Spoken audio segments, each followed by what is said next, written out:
So obviously, you probably noticed the images of Peter and Paul and the images of the Sacred Heart on either side of the tabernacle. And it's very rare that the solemnities of the Sacred Heart and the Immaculate Heart of Mary coincide with the solemnity of Peter and Paul. I don't remember it happening in 44 years as a priest. And I think there's a message here of double complementarity and a shared mission from God the Father to Jesus and Mary and to Peter and Paul. As a kid, I always remember the Peter and Paul and Mary folk group from the early 1960s and how many of their songs had an underlying message from God or about God into the lyrics, like the song Blowing in the Wind. So Friday and Saturday, we honored the Sacred Heart of Jesus, the Immaculate Heart of Mary, blowing in the wind of the liturgy, and this weekend, Peter and Paul. So, celebrating Peter and Paul for us as Catholics is like Americans, of course, celebrating Washington and Lincoln, pillars of the church and pillars of our country.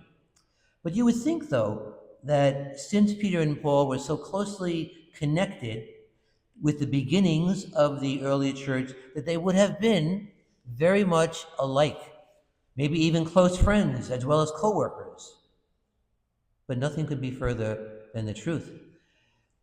Peter was an uneducated fisherman from Galilee. Paul was this highly trained rabbi and a Roman citizen from Tarsus. Peter preached to the Jews. Paul was the apostle to the Gentiles. Peter represented the traditional conservative right. Paul represented the spreading of the faith and more of an outreach. So Peter was impetuous, often putting his foot in his mouth. Paul was very careful, cautious, methodical teacher. Peter insisted on order and structure in the early church community, and Paul, though, was more charismatic and free-spirited. Nevertheless, the church is built on the foundation of both what Paul and Peter laid. Now, there aren't two churches, one for the simple people who trust their emotions more than their brains, and the other for the intellectuals who are willing to debate the important issues of the day. No, there's only one church in which Peter and Paul each has their role to play and their importance. Within the church, it's always going to be people who romanticize Peter or who intellectualize Paul, but Peter and Paul represent really two complementary dimensions of the mission of the gospel, the church. Peter maintains the traditions, which is, of course, the primary role of the Pope, unity. And in fact, Pope Leo the 14th chose as his motto, "In the one, we are one. In the one, we are one." So unity. And Paul represents the drive to adapt, to expand, to amplify the Gospels, and to bring it to spread to the ends of the earth, at least at that time to Rome. So Peter is that centrifugal force that seeks the center. Paul reaches out to embrace different cultures, and perhaps, who knows, 1,000 years from now, maybe different planets. The church needs both, because without the centering of Peter, the church would have been a loose connection of fragmented, smaller groups. And without the expansive force of Paul, the church would have stayed a Jewish group in Jerusalem. And the same is true of our spiritual lives. Peter holds us to the center, to the core, the unity of our faith, which is, of course, our relationship with Christ Jesus. Our baptismal link with the Lord is the rock, as Deacon Ron just read in the Gospel, the rock that anchors all the changes of the life of the history of the church, all the changes of our lives. So with Paul, we gather new insights and understandings of discipleship as we grow older.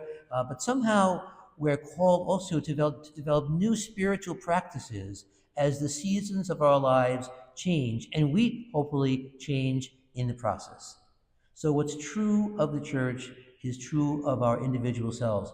We have to change to keep our ancient faith a living reality here and now. So the interesting thing about Peter and Paul is, they were competitive in different ways. Maybe Peter never trusted Paul, maybe Paul never understood a man like Peter. And yet the wisdom of the church has Peter and Paul sharing this very same feast day today. It's odd that these two great apostles have to share the spotlight together.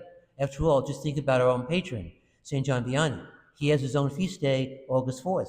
St. Francis, October 4th. And many other saints have their own individual days, but the spotlight is on not just Peter, not just Paul, but Peter and Paul together. And there's a reason why Peter and Paul are celebrated collectively. The reason is that there's always a danger of playing one against the other. Peter's type of church versus Paul's type of church. Who's more important? Well, every one of us has a role to play in building upon the foundation, the rock of Peter and Paul. And that's why we come back to church week after week to grow in our relationship with the Lord through the Eucharist and under the inspiration of the Scriptures. The church in the world would be pretty dull and a boring place if we all agreed on everything. We don't. Peter and Paul didn't always get along. They had a huge argument in Antioch where Paul withstood Peter to his face. As Galatians says, they had very different approaches, but the same goal. And the same goal was unity with Jesus.